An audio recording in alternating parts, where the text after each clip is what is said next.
চলো গাছ ছাদে গিয়ে দেখি গাছগুলোর অবস্থা কি। না, ঠিকই আছে।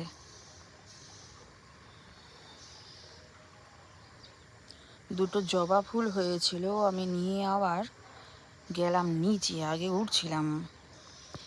আর এই দেখো, এই গাছটা অনেকগুলো ফুল হয়েছিল, এখন এইটুকুনি বেঁচে আছে। আর কাঠগোলাপটা দেখো একটা হয়েছে, ভারী সুন্দর দেখতে।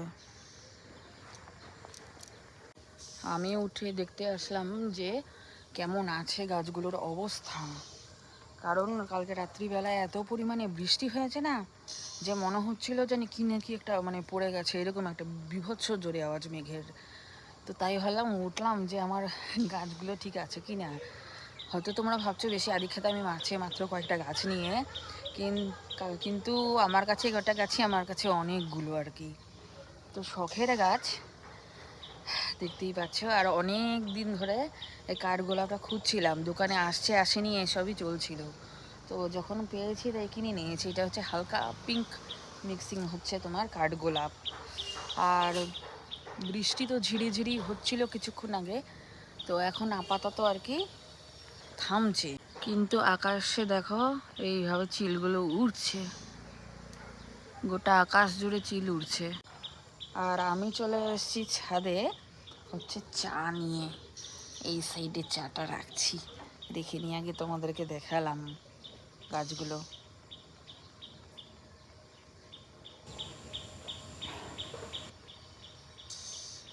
টোটাল ছাদটা ভেজা, বৃষ্টি ভেজা ছাদ, বেশ ভালোই লাগে কিন্তু একটু ভয়ও লাগে। আর এই দেখো কি সুন্দর জল পড়ে গেছে প্রত্যেকটা পাতায়, দেখতে ভারী সুন্দর লাগছে। এটা হলুদ কলকে ফুল, না সরি হলুদ না, এটা হচ্ছে বেগুনি কলকে ফুল, এর আগে তোমাদেরকে দেখিয়েছিলাম। আর ওদিকে দেখো দূরে পাখিটা কোথা দিয়ে জানি বসে নিয়ে, এই যে বসে নিয়ে ডাকাডাকি করছে।